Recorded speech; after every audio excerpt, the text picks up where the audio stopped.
হুদাইবিয়া সন্ধির সময় আল্লাহ রাসূল স্বপ্নে দেখলেন যে তিনি মক্কা তাওয়াফ করতেছেন, কাবা তাওয়াফ করতেছেন। ওই স্বপ্ন বাস্তবায়নের জন্য 1400 সাহাবী নিয়ে রাসূল মক্কায় আসলেন। মক্কার নেতারা রাসূলকে মক্কায় ঢুকতে দেয় নাই। 16 কিলোমিটার দূরে রাসূলকে এক জায়গায় আটকে রাখছে। বলল, আপনারা মক্কায় ঢুকতে পারবেন না, এখানেই থাকেন। রাসূল 1400 সাহাবী নিয়ে ওই জায়গায় তাঁবু গাড়লেন। আর মক্কার লোকদেরকে বুঝাবার জন্য হযরত ওসমানকে পাঠাইলেন। ওসমানকে বলে দিলেন, তুমি মক্কার লোকদেরকে বোঝাও, ওরা যেন আমাদেরকে ভুল না বুঝে। আমরা যুদ্ধ করতে আসি নাই, মারামারি করতে আসি নাই, আমরা শুধু আল্লাহর ঘর বাইতুল্লাহটাকে জিয়ারত করতে আসছি।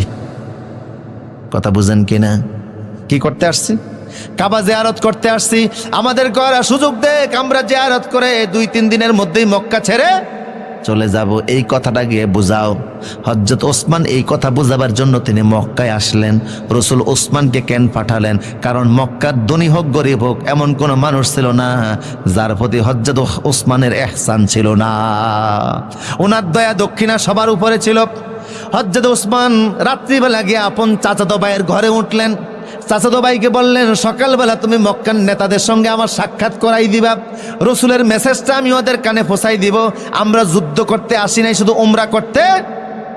চাচাতো ভাই বলল, অসুবিধা নাই, সকালবেলা তোমার নেতাদের সঙ্গে দেখা করিয়া দিব, কিন্তু শর্ত আছে একটা, তোমরা মুহাম্মাদের অনুসারীরা টাকনুগিরার উপরে কাপড় পরো, আর আরবের নেতারা টাকনুগিরার নিচে কাপড় ঝুলিয়া ঝুলিয়া পড়ে।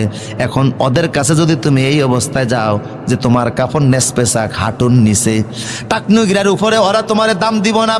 অন্তত আজকের দিনের জন্য তুমি কাপড়টা নিচে ঝুলিয়া একটু পড়ো, যেন ওরা তোমারে দেখলে মূল্যায়ন করে। ওরা উষা কাপড় দেখলে মূল্যায়ন করে না। হযরত ওসমান বলল, খবরদার, ওরা আমারে মূল্যায়ন করলো কি করলো না এটা দেখার বিষয় নয়, সম্মান দিল কি দিল না সেটা দেখার বিষয় নয়। আমি আল্লাহ রাসূলের সুন্নাত কোনোদিন এদের কারণে ছাড়তে পারবো না।